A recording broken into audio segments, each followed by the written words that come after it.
Figured I'd do a quick video before I head to bed, and yes, this is the bathroom, by the way. But that's not what you called. I've basically decided to make this video, and it's going to be a very, very short one, because I really need to get some Z's. Otherwise, I won't be able to get down there, because I'm going to be too shit-faced tired to be able to get to the bus and then the train in time. So, yeah. But anyway, apparently, there's been a video put out by my Tuesday where Tommy Robinson recorded a little phone call that he was having with the Met Police. And basically these guys, well, yeah, you probably know by now what they're trying to do. They're trying to put demands and all that shit on this protest.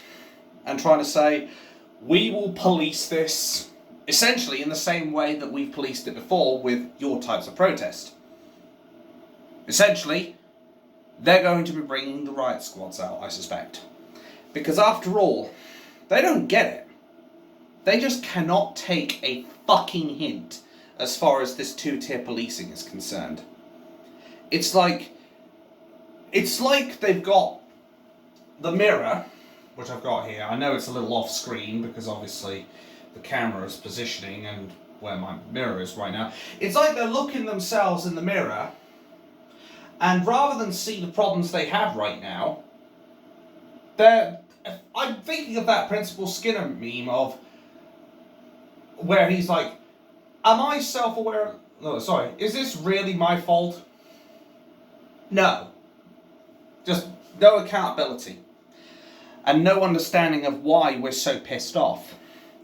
Even more so, they were trying to say that this film that's coming out, or documentary of basically 80 minutes, could cause inflammatory reaction. No! There's nothing in there that could incite that kind of hatred. Tommy's not dense. He's not sitting there thicker than a bowl of oatmeal. And now I'm having trouble getting that thought out of my head. Anyway, he's not thicker than a bowl of oatmeal. He knows exactly what he's doing. He's not sitting there thinking, oh yeah, I'm going to put this little bit of incitement in here, and I'm going to put this little bit of, I'm going to encourage terrorism in here. No, he's fucking not. He's only speaking about three main things. Free speech, our totalitarian government, and of course, the two-tier policing and the abuse of power we've seen. Will you ever see that with Islam? Well, we've seen one bit of robust policing, but that was only because they were getting attacked by the Islamists. I guarantee you, if there was no violence, they wouldn't use those same tactics. They wouldn't dare to use those same tactics against them. But of course, the mainstream media won't tell you this. Yep, I have to do this, because say it with me, folks, it doesn't suit the narrative. They would rather try to make excuse after excuse to try and limit what this protest will do. And Tommy has quite frankly stood his ground, as he rightly should, because they're trying to deny the airing of this film, because they know it's going to make them look bad. But the thing is, and that's not just from this is not from Tommy's perspective either. If they try to stop the airing of this film, the whole point why people are coming over in the first place, it's going to go up. Just like that. It'll be a powder keg. And then they really will have a problem. But maybe then that's what they're planning. Do you think it's a little far-fetched for them to try that shit? To try and get a provocative reaction out of us? Maybe that's their ace in the hole. Who knows? But one thing is for sure. We better stay on our guard.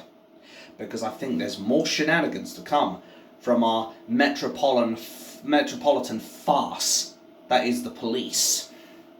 And Mark Rowley, if you're watching this, you should have resigned like 3 to 6 months ago. Hell, I'd probably say several fucking years ago, because you've been hopeless.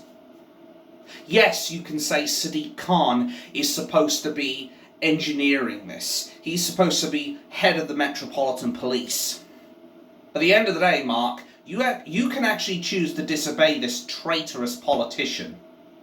But you choose to attack your own people. That in and of itself makes you a traitor.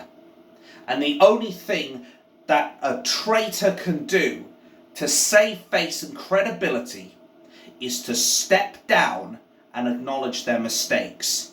But then I suspect we won't see that from you, Mark Rowley, because that would involve you and the rest of the establishment having a spine, which is something you lot don't have.